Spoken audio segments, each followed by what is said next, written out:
In our last video before the concept map, we're going to look at the two main ways that we can describe cells. First, we have plant versus animal. Difference is, plants have cell walls plus a cell membrane inside of that. Animals have no cell wall, they only have a cell membrane. Plants have chloroplasts and mitochondria, whereas animals have mitochondria only. Plants can do photosynthesis, animals cannot. Plant cells have very large vacuoles, animal cells have small or no vacuoles. Lastly, plants have a squarish shape in terms of their cells, whereas animal cells are more round. Organelles that are unique to each. Plant cells have chloroplasts, cell walls, and central vacuoles. Animal cells do not. Animal cells have centrioles and lysosomes. I encourage you to go back, pause me, go back to LO5 and 6, look up what these things do to help refresh your memory. The second way we can describe cells is as a eukaryote versus a prokaryote. Eukaryotic cells have a nucleus, and inside that nucleus is a lot of DNA. Whereas a prokaryote does not have a nucleus. The DNA just kind of floats around. Prokaryotes are bacteria. That's the only thing that gets this name. Everything else is a eukaryote: plants, animals, fungi, etc. Eukaryotic cells have organelles with membranes around them, whereas prokaryotic cells, they don't even have all the organelles, and the ones they do are not membrane bound. Eukaryotes can be one cell or many cells. Prokaryotes can only be one cell big. They're very simple. Eukaryotes can be micro or macroscopic, whereas prokaryotes are microscopic only. And again, the only thing that fits into the category of a prokaryote is bacteria.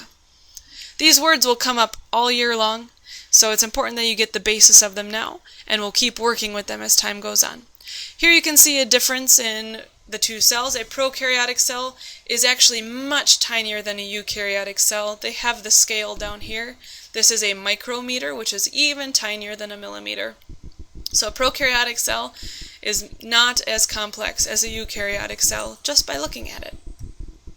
Looking at this, prokaryote or eukaryote? Hopefully you said eukaryote. If we can see it with the naked eye, you don't need a microscope, that automatically knocks it down, because all prokaryotes need to be seen with a microscope. Okay, first of all, looking at the picture, plant or animal cells. If you're stuck, look at their shape. They're squarish. You're looking at here, they look like bricks. These are all chloroplast inside there. So these are plant cells, and are they eukaryotic or prokaryotic? The only thing that can be a prokaryote is bacteria, so these have to be eukaryotic cells. How about this? Is it a eukaryote or a prokaryote? Maybe you don't know what this is. At the bottom here, this is E. coli. E. coli is bacteria, so if it's a bacteria, which one is it? Has to be a prokaryote. Plant or animal cell down here. First look at the shape. It's an animal cell because it's rounder.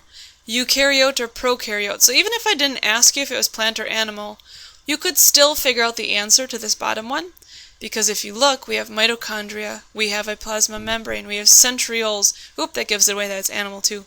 Golgi apparatus, a nucleus, bam. Prokaryotes don't have nuclei. That means it has to be a eukaryote. How about this guy? He's kind of creepy. Eukaryote or prokaryote? Well, it's not bacteria, so it has to be a eukaryote. Up next, work with me on the concept map.